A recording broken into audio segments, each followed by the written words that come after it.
로마서 3장 25절에서 26절 말씀입니다. 로마서 3장 25절에서 26절 말씀 함께 읽도록 하겠습니다. 이 예수를 하나님이 그의 피로써 믿음으로 말미암는 화목제물로 세우셨으니 이는 하나님께서 길이 참으시는 중에 전에 지은 죄를 간과하심으로 자기의 의로우심을 나타내려 하심이니 곧 이때에 자기의 의로우심을 나타내사 자기도 의로우시며 또한 예수 믿는 자를 의롭다 하려 하심이라. 아멘. 오늘 우리가 가지고 있는 책자 43쪽입니다. 43쪽 중보자 예수 그리스도에 대해서 이야기하면서 5항에 대해서 같이 살피도록 하겠습니다. 5항입니다.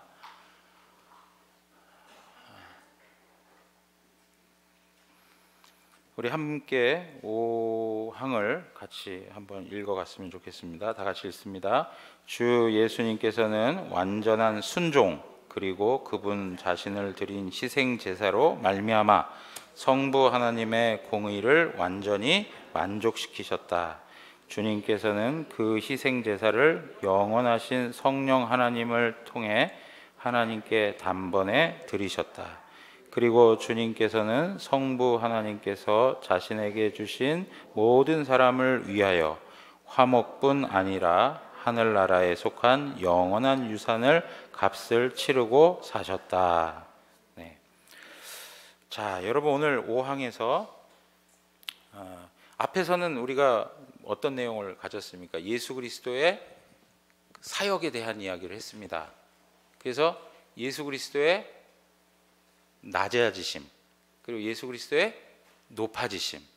예수 그리스도의 낮아지심은 이 땅에 육신으로 오신 것, 그죠? 그리고 고난을 당하시고 십자가에서 죽으시고 한 그 모든 것들을 이제 낮아지심으로 설명을 드렸고요. 예수 그리스도의 높아지심은 뭐라고요?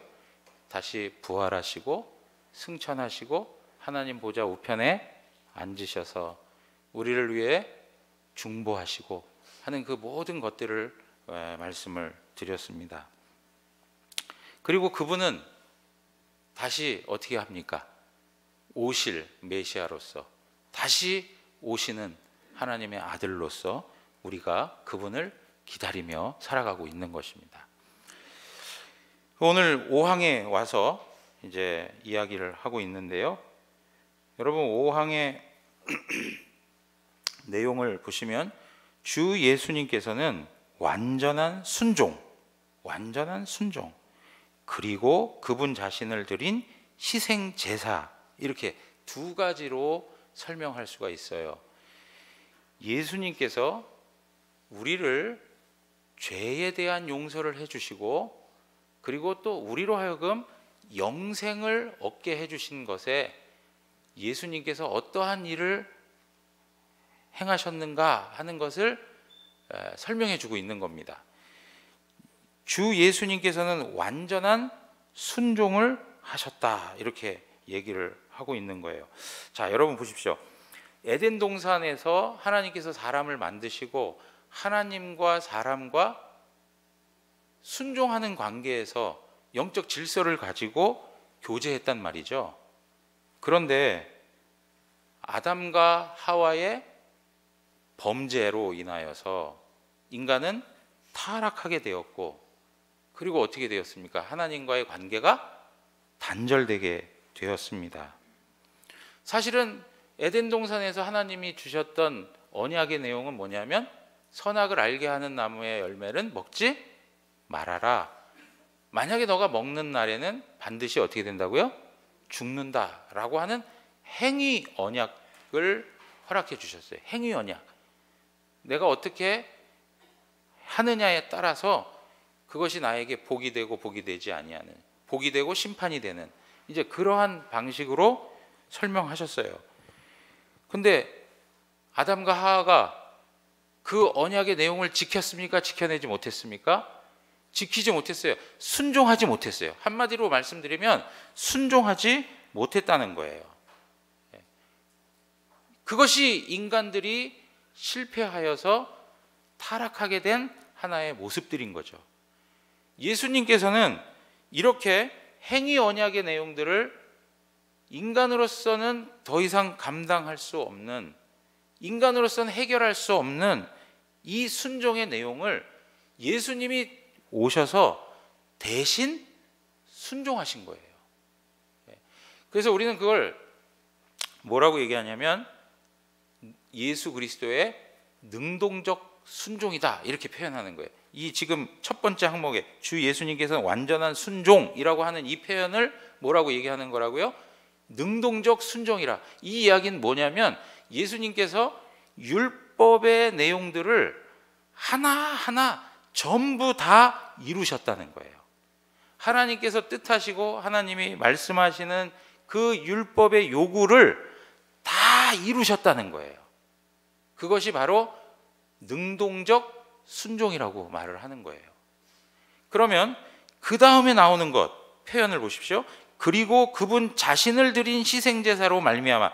그분 자신을 드린 희생제사, 무엇을 이야기하는 것이죠? 예수 그리스도의 십자가 고난 죽음을 말하는 거예요. 자기 자신을 희생하여 제물이 되게 하신 사건이죠. 이것을 두고 우리는 뭐라고 얘기하냐면 수동적 순종이라고 얘기해요. 수동적 순종이라고 하는 말로 표현해요. 그러니까 여러분, 예수님께서는 하나님의 율법의 요구를 다 만족시키시는 완전한 순종을 행하신 거예요. 그게 능동적 순종이라는 말로 표현되는 것이고, 그리고 예수님께서는 우리 인간에게 가해질 형벌을 대신하여 모든 것들을 다 감당하신 것, 하나님의 심판, 형벌을 다 받아들이시고 그것을 감당하신 것을 두고 우리는 수동적 순종이라 이렇게 표현하고 있는 거예요. 그래서 예수 그리스도의 능동적 순종과 수동적 순종, 다른 말로 하면 오늘 여기 웨스트민스터 신앙고백서의 표현대로 하자면 완전한 순종과 그리고 그분 자신을 드린 희생제사, 이것을 통해서 무엇을 이루셨느냐 보니까 성부 하나님의 공의를 완전히 만족시키셨다 이렇게 표현하고 있는 거예요. 성부 하나님의 공의를 완전히 만족시키셨다라고 설명을 하고 있는 겁니다. 여러분, 하나님은 크게 두 가지 속성으로 우리에게 설명이 돼요. 하나님은 어떤 하나님이세요? 사랑의 하나님이세요. 하나님 사랑의 하나님이세요. 반면에 하나님은 또 어떤 하나님이세요? 공의의 하나님이세요. 하나님은 공의의 하나님이세요. 죄에 대해서 가만히 계시지 않아요. 죄에 대해서 심판하시는 하나님이세요. 죄를 지으면 벌을 받아야 돼요. 하나님께서 죄 지은 거에 대해서 용납하지 않고 벌을 가하세요. 그런데 예수 그리스도만이 하나님의 사랑과 하나님의 공의를 만족시키신 거예요. 왜 그렇습니까? 예수님께서 죄인들이 당해야 할 모든 저주와 형벌과 심판을 다 지심으로 하나님의 공의를 만족시키셨다는 거예요. 하나님은 죄를 지으면 그것에 대해서 심판을 하셔야 되는데 예수 그리스도가 그 모든 죄값을 치르셨다는 말이죠. 여러분, 이럴 때 예수님이 죄값을 치루었다라고 하면 누구에게 치룬 거예요? 예? 사탄에게 치룬 거예요? 사탄에게 예수님께서 죄값을 치러주신 걸까요? 그래서 사탄이 꽁꽁 묶고 있는 사탄의 권세 아래 있는 영혼들을 예수님께서 핏값을 주고, 야, 너하고 나하고 거래하자. 내가 핏값을 줄 테니까 내 사랑하는 영혼들을 자유하게 해다오. 이렇게 하신 걸까요? 아니라 이거예요. 여러분 반드시 알아야 돼요. 사탄은 하나님하고 거래의 대상이 될 수가 없어요. 사탄도 결국 하나님이 만들어낸 피조물 중에 하나였어요. 그렇기 때문에 그런 거래를 할 만한 대상이 될 수가 없어요. 그럼 누구에게 그 값을 치렀냐 이거예요. 우리가 값을 치러 이렇게 표현들을 많이 하는데 누구에게 그 값을 치렀냐 이거죠. 그것은 하나님의 공의의 하나님에게 값을 치렀다는 얘기예요. 공의의 하나님, 죄에 대해서 심판하시는 하나님에 대해서 하나님 스스로가 그 공의를 만족하신 거예요. 예수님께서는 하나님의 그 공의를 만족시키신 거예요. 그러므로 말미암아 우리가 당해야 할 하나님의 공의의 심판을 우리는 어떻게 되는 것이죠? 면제받게 되는 거예요. 우리가 그 다음에 이어지는 말씀이 뭐냐니까 주님께서는 그 희생제사를 영원하신 성령 하나님을 통해 성령 하나님을 통해 하나님께 단번에 드리셨다 이렇게 얘기해요. 단번에 드리셨다. 여러분 예수 그리스도께서 드린 제사가 단번에 하나님의 공의를 만족시켰다는 것을 표현해 주고 있어요. 여러분 예수님이 아니고는 그 이전의 구약적 형태로서는 제사를 어떻게 해야 돼요? 반복적으로 계속 해야 되는 거예요. 그러나 예수 그리스도는 단번에 자기 자신이 죽으심으로 하나님의 공의를 만족시키셨다라고 설명을 하고 있는 겁니다. 여러분 여기의 내용까지 우리가 이제 말씀을 통해서 다시 한번 좀 살펴보면 저기 각주 34번에 보시면 43쪽에 34번에 보시면 로마서 5장 19절에 우리 한번 다 같이 읽겠습니다. 한 사람이 순종하지 아니함으로 많은 사람이 죄인 된 것 같이 한 사람이 순종하심으로 많은 사람이 의인이 되리라. 그러니까 여러분 우리가 사실적으로 율법의 요구를 다 지켜낼 수 있습니까? 우리가 예를 들면 십계명의 내용들을 완벽하게 지켜내며 살아가고 있습니까 지금? 여전히 그렇게 하지 못해요.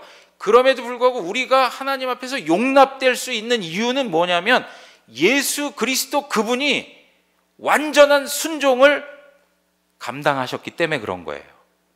그리고 그분의 의가 누구의 의가 되는 거예요? 나의 의가 되는 거예요. 그것을 통해서 하나님께서 우리를 의롭다고 여겨주시는 거죠. 그러니까 여러분 우리는 그래서 하나님께서 베푸신 은혜, 하나님께서 베푸신 그런 선물들을 가지고 은혜라고 말하는 거죠. 은혜.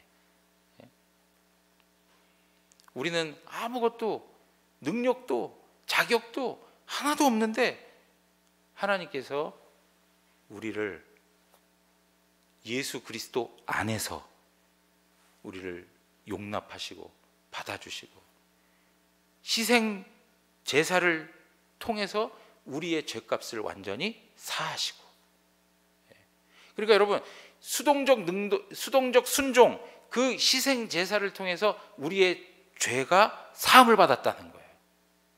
그리고 예수 그리스도의 율법의 완전한 순종을 통해서 우리는 영생에 이르게 되었다는 거예요. 여러분 우리가 영생에 이르려면 어떻게 해야 돼요? 하나님 말씀 앞에 하나도 범하는 법이 없어야 되는 거예요. 그걸 누가 대신하셨다고요? 예수님께서 하셨다는 거예요. 내가 한 게 아니고 예수님께서 율법의 말씀, 율법의 요구를 하나도 빠뜨리지 않고 완벽하게 순종하셨기 때문에 우리가 영생에 이를 수 있는 거예요. 왜요? 그분 안에서. 우리는 실력이 없어요. 우리는 능력이 없어요. 그러나 그분 안에서 그분의 의가 나의 의가 됨으로 우리는 하나님의 나라에서 영생할 수 있는 것입니다. 그래서 이러한 내용들을 어떤 분은 이렇게 정리를 했어요.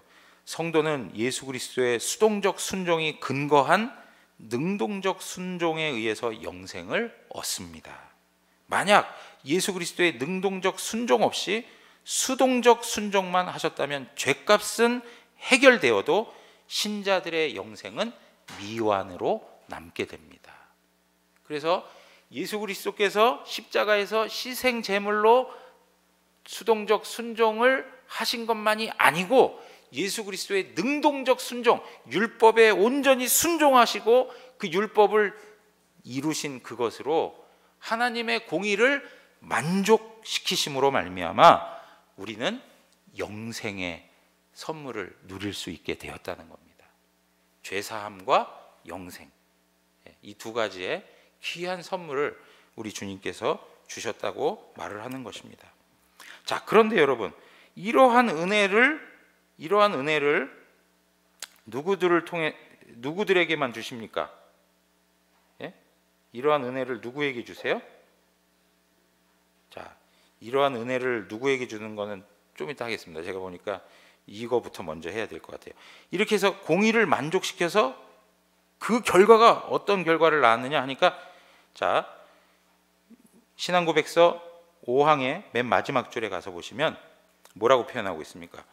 화목뿐 아니라 하늘나라에 속한 영원한 유산을 값을 치르고 사셨다, 이렇게 얘기합니다. 여러분, 아까 말씀을 드렸습니다. 희생 제물이 되심으로 수동적 순종, 그것을 통해서 우리의 죄사함을 받았다고 그랬습니다. 그 죄사함을 받았다고 하는 것이 우리에게 설명하는 내용은 무엇일까요? 하나님과 내가 원수된 상태에서 어떻게 되었다고요?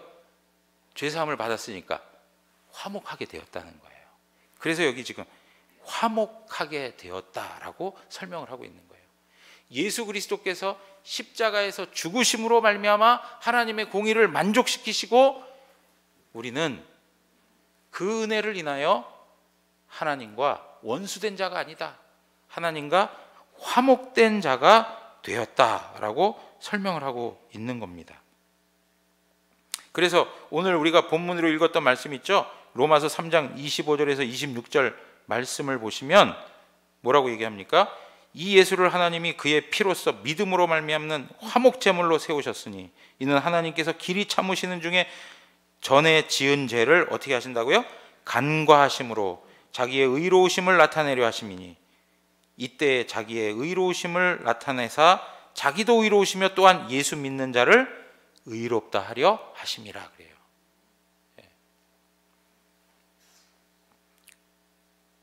이 화목의 은혜를 허락해 주십니다. 로마서 각주에 없는데요, 로마서 5장을 가서 한번 펴보시죠. 로마서 5장.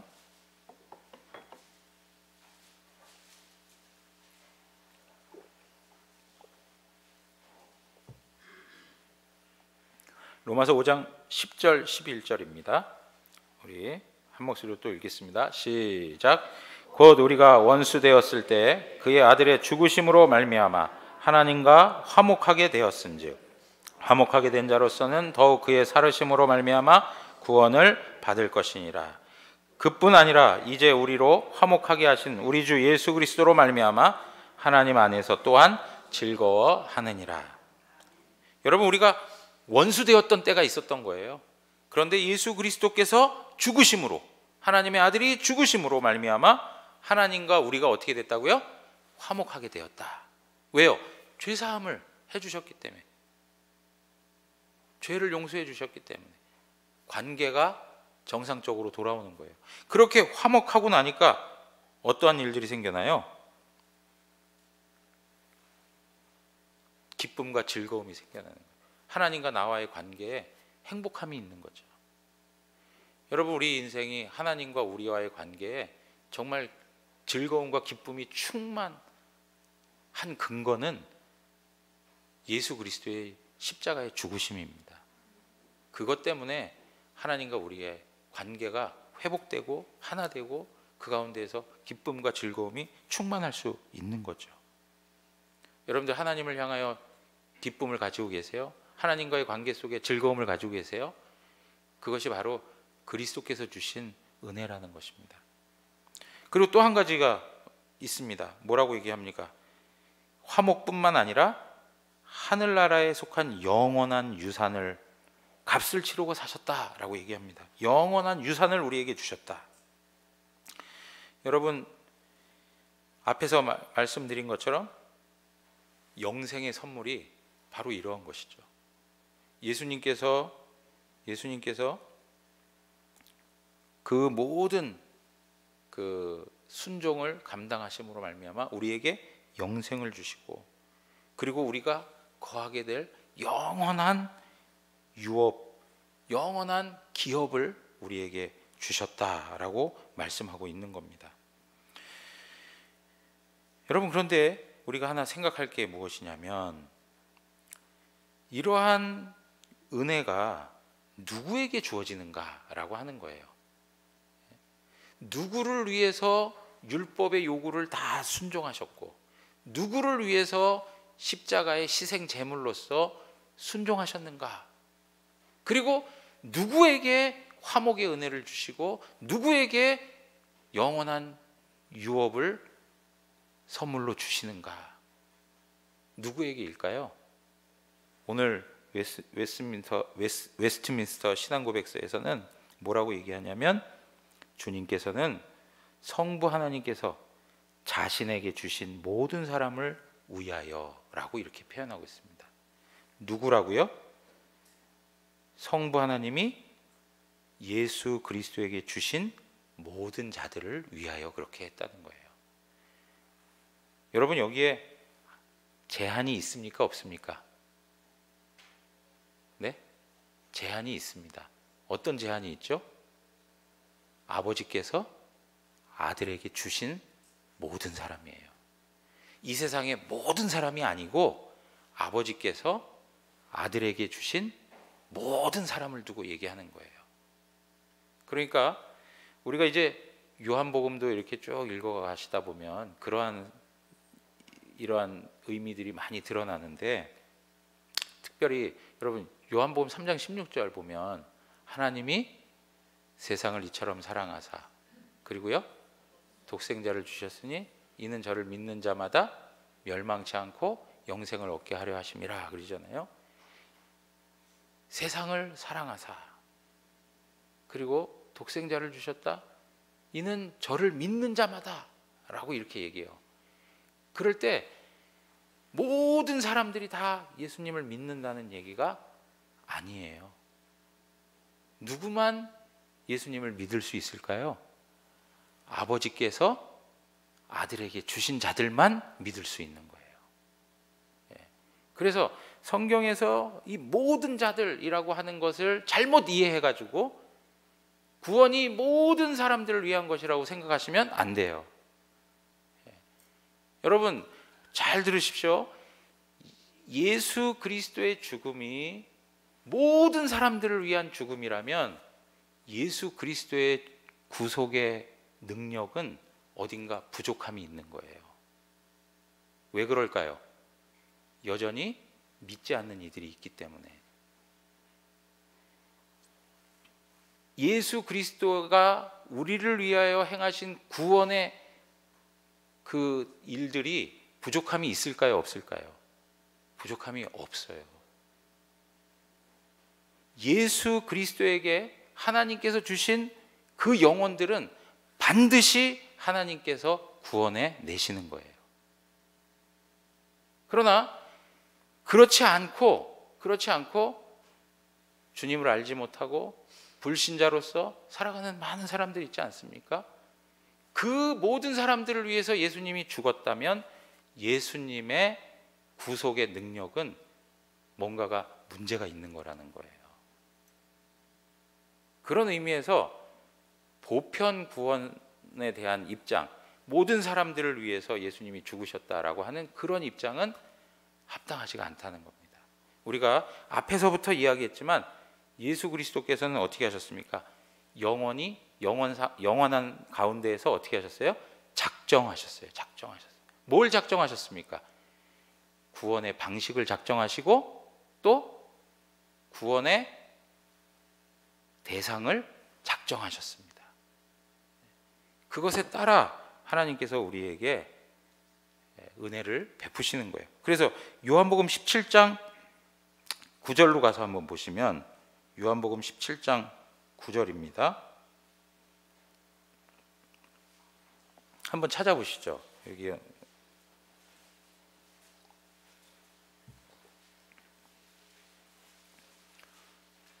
네, 요한복음 17장 9절.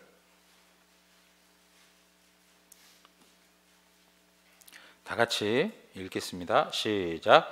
내가 그들을 위하여 비옵나니 내가 비옵는 것은 세상을 위함이 아니요 내게 주신 자들을 위함이니이다. 그들은 아버지의 것이로소이다. 예수님께서 심지어 기도를 하시면서 중보기도 하는데, 이것이 세상을 위한 기도가 아니고 누구를 위한 기도라고 얘기해요? 아버지께서 내게 주신 자들을 위한 기도예요. 그러니까 예수님께서 완전한 순종을 행하시고 십자가에서 자신을 희생하여 이루신 그 속죄의 모든 은택이 누구에게만 적용되는 것이냐? 바로 택자들에게만 적용된다는 거예요. 택자들에게만. 요한복음 17장 12절 한번 또 보겠습니다. 요한복음 17장 잠깐만 저도 찾아보겠습니다.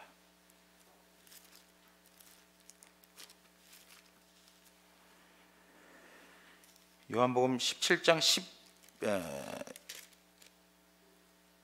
1절입니다. 1절입니다. 자, 다 같이 읽겠습니다. 시작. 나는 세상에 더 있지 아니하오나 그들은 세상에 있사옵고 나는 아버지께 가옵나니 거룩하신 아버지여 내게 주신 아버지의 이름으로 그들을 보존하사 우리와 같이 그들도 하나가 되게 하옵소서. 이렇게 설명을 합니다. 여기 보면 결국 세상과 그리고 하나님의 택한 백성들을 구별하여 설명하고 있는 걸 볼 수 있어요. 구별해서 설명해 가시는 것이죠. 그리고 우리 각주에도 이렇게 보시면, 자, 요한복음 17장 2절에도 그렇습니다. 17장 2절 우리 다 같이 한번 또 각주 35번에 나와 있습니다. 다 같이 한번 읽겠습니다. 시작. 아버지께서 아들에게 주신 모든 사람에게 영생을 주게 하시려고 만민을 다스리는 권세를 아들에게 주셨음이로소이다. 여러분, 여기에서도 아버지께서 뭐라고요? 아들에게 주신 모든 사람이에요. 그냥 세상의 모든 사람이 아니고 아버지께서 아들에게 주신 모든 사람에게 영생을 주게 하려고 라고 이렇게 표현하고 있어요. 그래서 여러분, 우리가 잘 아는 것처럼 예수 그리스도의 속죄는 제한되어 있어요. 누구에게만 적용되는 거예요? 택자들에게만 적용되어 있다는 것을 우리가 고백하게 되는 것이죠.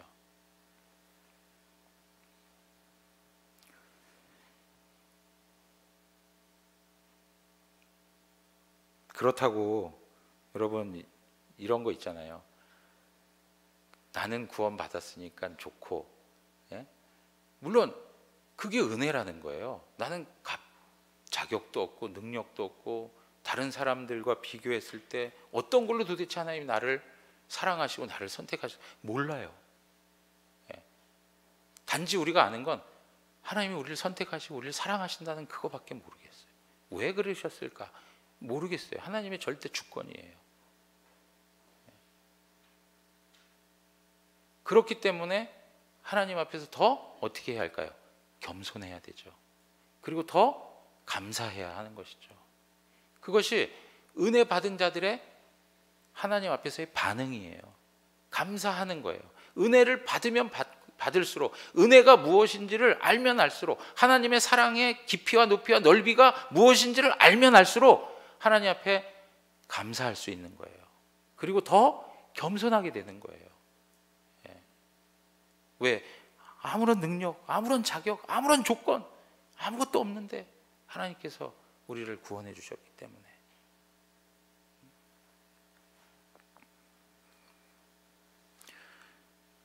요한복음 6장 37절도 한마디 더 하겠습니다.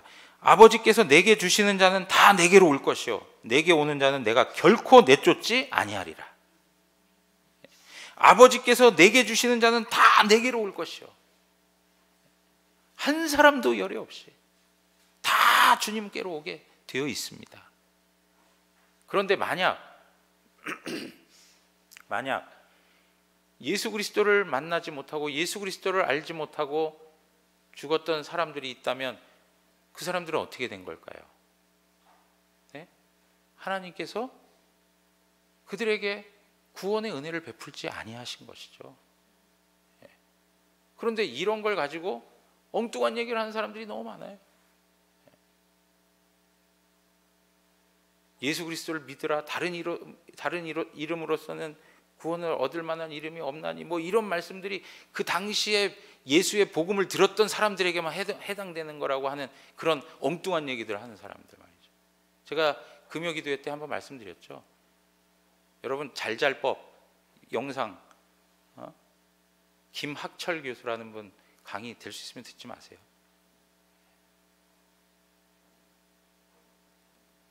그런 어떤 그 신앙적인 방식 안에서 너무나도 이렇게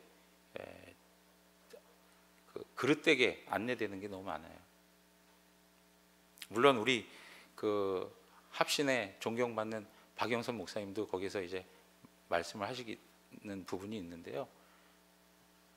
저는 박영선 목사님 나오셔서 그렇게 하실 때 너무 감사했어요. 왜냐하면 그 잘잘법에 나오시는 분들이 전부 다 조금은 신앙적으로 이렇게 그 뭐랄까요, 자유주의까지는 아니지만 그런 입장까지 갈 수 있는 분들이 나오셔서 말씀하시다 보니까 좀 안타까운 마음이 많았는데, 그래도 우리 박영선 목사님 나오셔서 또 잘 기독교 신앙의 내용들을 설명해 주시고 그래서 감사했어요. 그러니까 그 분 같은 경우에는 모른다는 거예요. 누가 구원을 받았는지 안 받았는지 모르겠대요.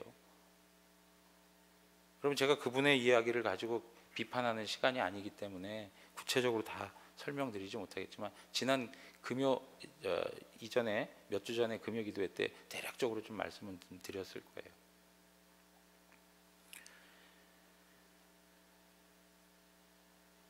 여러분, 이러한 내용을 가지고 우리가 정말 구원에 대한 바른 이해들을 가지고요, 하나님께서 우리에게 허락해 주신 은혜가 얼마나 값지고 귀한 것인가 하는 것을 알았으면 좋겠습니다. 그리고 6번째 항목으로 가서 보시면, 6번째 항목 한번 다 같이 읽겠습니다. 성육신 이전에는 구속사역이 그리스도에 의하여 실제로 실행되지는 않았지만, 그럼에도 구속사역의 능력, 효력, 그리고 은택들은 창세로부터 계속해서 모든 시대에 걸쳐서 약속들과 모형들과 희생제사들 안에서 또 이것들에 의해서 선택된 자들에게 전달되었다. 그리스도께서는 어제나 오늘이나 영원토록 동일하시기 때문에 창세로부터 이런 것들 안에서 뱀의 머리를 상하게 하실 여인의 후손, 그리고 죽임당하실 어린 양으로 계시되시고 예표되셨다. 예. 여러분, 지금 6항에서 말하는 바가 뭘까요? 6항에서 말하는 바는, 구약에 있는 성도들은 그럼 어떻게 해서 구원의 은혜를 받았습니까? 라고 하는 질문하고 똑같은 거예요. 구약에 있는 성도들은 예수 그리스도의 그 사역과 그 능력과 그 효과와 그 혜택들, 이런 것들 어떻게 전달되게 된 겁니까? 라고 질문이 있는 거죠. 그거에 대해서 설명하는 거예요. 그거에 대해서.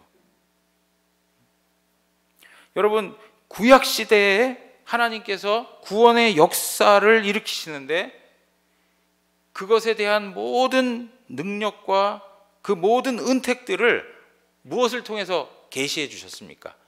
약속들, 모형들. 예를 들면 어떤 것들이 있어요? 제사, 절기, 그죠?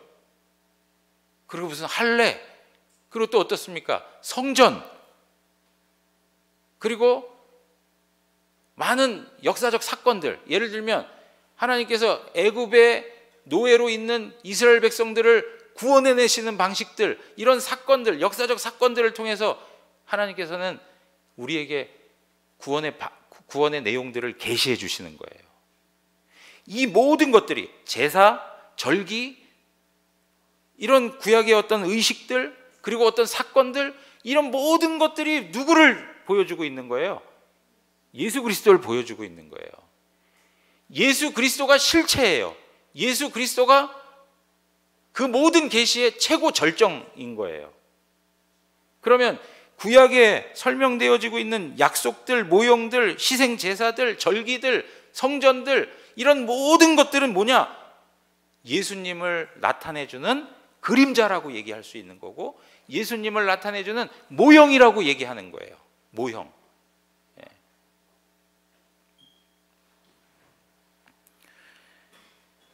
여러분, 그러한 방식에서 구약에 있는 성도들도 완전한 계시는 아니지만 그들이 충분히 구원받을 수 있는 구원의 방식을 하나님께서 허락해 주신 거예요.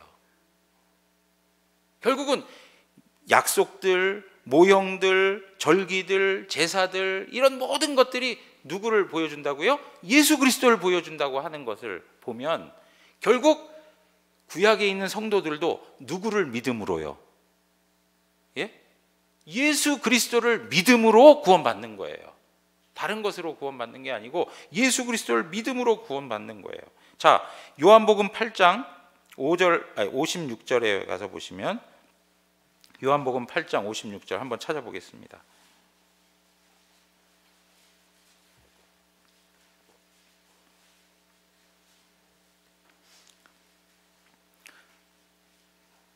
자, 다 같이 읽겠습니다. 시작. 너희 조상 아브라함은 나의 때 볼 것을 즐거워하다가 보고 기뻐하였느니라. 여러분, 너희 조상 아브라함은 나의 때 볼 것을 즐거워하였다. 그게 뭡니까? 결국 아브라함도 누구를 바라봤다는 거예요? 예수 그리스도를 바라봤다는 거예요. 그리스도를 바라봤다는 거예요. 그 그리스도는 어디서부터 우리에게 설명되어져 나옵니까?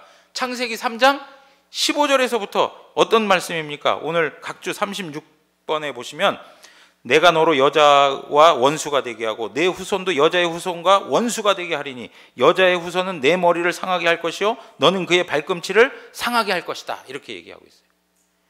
여러분, 여자의 후손은 누굽니까? 예수 그리스도를 말씀하고 있는 거죠. 오게 될 메시아를 두고 얘기하는 거죠. 뱀의 후손은 누구입니까? 사탄을 두고 얘기하는 거예요. 자, 우리 의현이 의겸이 잘 들어봐.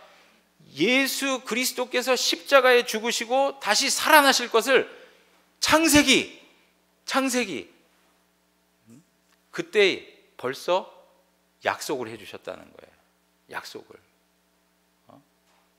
그리고 그 약속을 하나님께서 계속 역사 속에 이루어 오셔서 예수 그리스도가 이 땅에 오심으로 그 모든 것들을 예수 그리스도 안에서 다 밝히 드러내 주신 거예요. 하나님의 말씀은 너무나도 정확하죠. 하나님이 약속하신 것은 반드시 이루어지는 거죠. 그래서 구약에 있는 성도들도 그 모형을 보면서 누구를 바라보는 거예요? 예수 그리스도를 바라보는 거예요. 그분을 바라보면서 구원함에 이르는 거예요. 히브리서 11장 26절, 히브리서 11장 26절에 한번 또 찾아서 읽어보시기 바랍니다.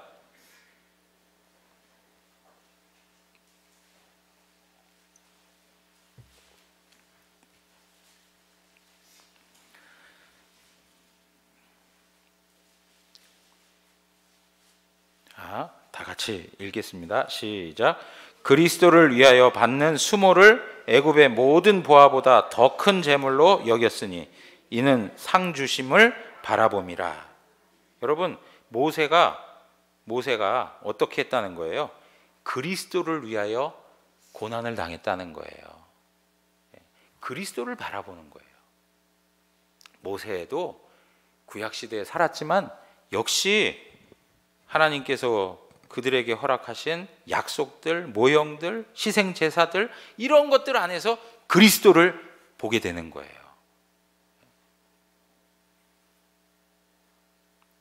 그래서요, 여러분 한번 이거 넘어가서 찾아보실래요? 제 7장으로 한번 가서 보세요. 제 7장.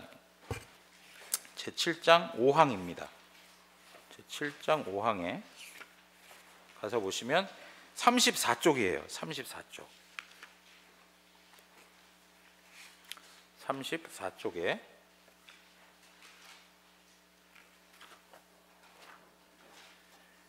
우리 한번 다 같이 읽도록 하겠습니다. 시작. 이 언약은 율법 시대와 복음 시대에 다르게 시행되었다. 율법 아래서 이것은 약속들, 예언들, 희생 제사들, 할례, 유월절, 어린 양, 그리고 유대 백성에게 전달된 여러 모양 규례로 시행되었으며 이 모든 것은 오실 그리스도를 예표하는 것이었다. 예. 여러분, 이 모든 것들은 누구를 예표하는 거라고요? 오실 그리스도를 예표하는 것이었다라고 얘기합니다. 그러면서 그 다음 끝까지 한번 읽겠습니다. 시작. 이것들은 선택된 자들에게 약속된 메시아를 믿는 믿음을 가르치고 양육하는 일에 성령 하나님의 일하심으로 말미암아 그 시대에는 충분하고 유효했다는 거예요. 여러분, 믿는 자들, 특별히 믿는 자들을 누구라고 얘기합니까? 선택한 자들이라고 얘기를 하고 있어요. 하나님이 선택한 자들, 약속된 메시아를 믿는 사람들, 그 사람들에게 이런 예언들, 약속들, 모형들, 희생제사들, 여러 가지 방식의 상징들, 이것들이 부족함이 있어요, 없어요? 없다는 거예요. 구원하기에 충분하다는 거예요. 충분하다는 거예요. 예. 물론 완전하신 예수 그리스도는 아니지만, 실체가 되시는 예수 그리스도는 아니지만 그들에게 예수 그리스도를 보여주기에 충분하다는 거예요. 예. 그래서 또 한번 읽겠습니다. 이 메시아로 말미암아, 다 같이 읽습니다. 시작. 이 메시아로 말미암아 이들은 완전한 죄 사함과 영원한 구원을 받았다.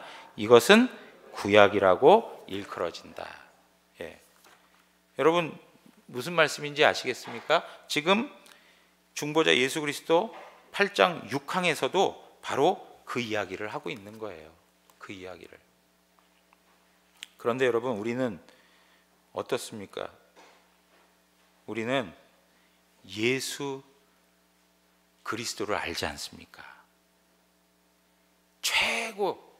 최고의 계시, 계시의 최고봉, 완전한 계시 자체이신 예수 그리스도를 우리는 알고 있습니다. 이것이 얼마나 복되고 영광스러운 것인지를 아셔야 합니다.